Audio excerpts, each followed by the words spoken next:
Throughout manufacturing history, companies have sought to build things faster, cheaper, and with better quality.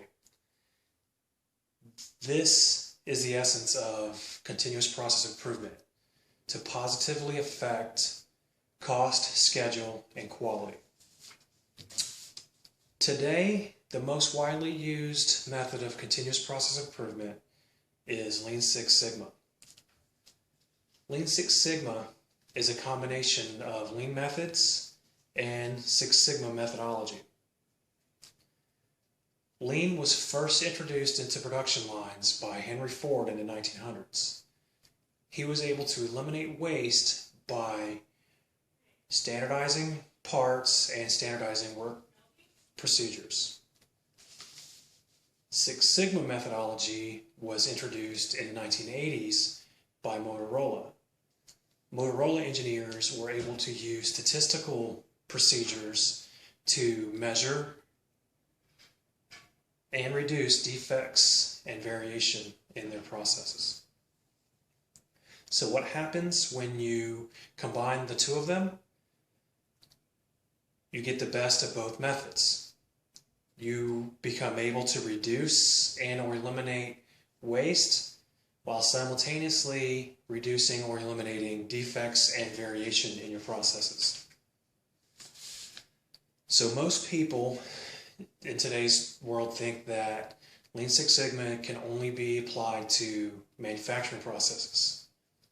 Well, today I hope to change your mind and explain to you how I was able to use Lean Six Sigma to increase the performance of one of our administrative processes, the audit process. So within 1 month of me starting my new position as a quality advisor, I had received several complaints from the users and from supervisors and leads about this audit process. The users were complaining that it took too long to do a process or to do an audit, and the supervisors were complaining that the users were not turning their audits in on time. So I developed a team of 6 people, 6 subject matter experts, to come up with the solutions. And the method that we used was Lean Six Sigma. There are 5 phases to implementing Lean Six Sigma. You have the define phase, the measure phase, the analyze phase, the improve phase, and the control phase. So the first phase we went through was a define phase, which is where we define the problem, and then we determine how and what we are going to measure.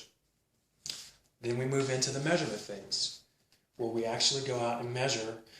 During this process, we took 25 samples of how long it took 25 different individuals to complete an audit, and the results were 72 hours plus or minus 56 hours. Then we moved into the analyze phase, where we conducted root cause analysis and developed solutions to eliminate those root causes. After that, we went into the improve phase. We implemented the solutions, trained the auditors on the new process, and then took 25 more samples. And the results of those samples were, it took an auditor on average 16 hours or plus or minus 8 hours to complete an audit. After that, we went into the control phase, where we developed standard operating procedures and developed a schedule to periodically survey the leads and supervisors to determine if they were having any issues with their audit process. So now, imagine a workforce that is so efficient, so accountable, so reliable and empowered that you never have to see an overtime request again, because we were able to increase the capacity of each team without adding people.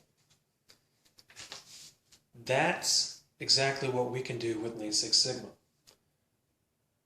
With Lean Six Sigma, we were able to reduce the average time that it takes to complete an audit from 76 hours plus or minus 56 hours to 16 hours plus or minus 8 hours. That is a 79% increase in performance and an 86% reduction in variation. Now here we have over 50 administrative processes. Imagine if we could just realize that type of performance increase in only 10% of these processes, we could greatly increase our capacity to better serve the warfighter. And ladies and gentlemen, Lean Six Sigma is the tool that will get us there.